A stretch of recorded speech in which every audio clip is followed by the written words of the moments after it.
So it's a pleasure to be here, by the way, and talk about a topic I'm actually quite passionate about. You will notice I will probably go a little bit fast, and that's due to we have a lot of stuff to cover, and I want to cover it because this is fun for me. So this is why. So yeah, let's get started, I would say. Now, obviously, you guys know a little bit about PageSpeed. I hope at least you should have, because in 2010, we already had Google announcing that PageSpeed would become a ranking factor. That was primarily focused on desktop. They recently also announced it that it now is for mobile too. Now, this is all fine. This is something that we care about from an SEO perspective, but actually the real reason why we like it from an SEO perspective is the fact that we can actually influence how fast Google crawls our website and how many documents it crawls. That's actually the SEO part that we like about it. That having said, what is for most people actually the reason why they like PageSpeed isn't actually SEO. It is user experience. We see this in recent studies and studies from the last few years where we see people bounce. If your website is slower than 2 seconds, you have a problem. So just to illustrate, we're done.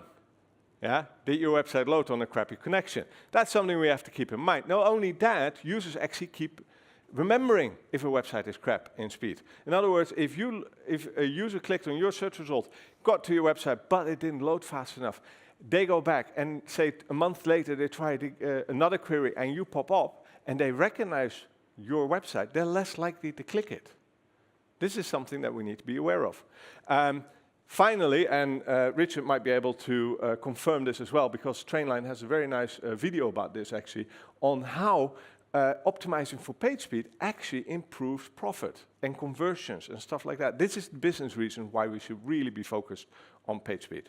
So how do we do that? That's obviously the big question.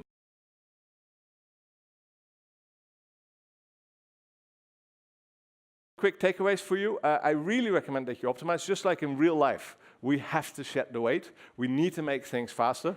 Yeah, it's just like lose that extra weight that we don't need anymore, and yeah, make it work for us in a way.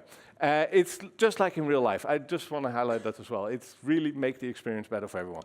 At the same time, use all the tools at your disposal. Yeah, there's multiple tools available. Don't just stick to one or two. Also, make sure that you do everything. You can build a nice house, but if the foundation is crap, then it's still going to be crap. Yeah, this is meaning don't forget the back end. Don't forget the connection. You know, do the whole thing, not just front end, not just CSS or JavaScript. It is more than that.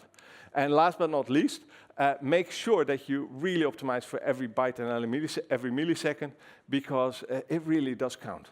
And just to give you a hint, this photo was taken about 2 milliseconds before that monkey tried to grab my phone that I was taking this photo with. And really, it counts every millisecond. So having said that, my name is Fili Wiese. I hope you enjoyed it. I'm an SEO expert at the moment at Search Brothers. And I used to be a Google engineer, and this is where you can find me.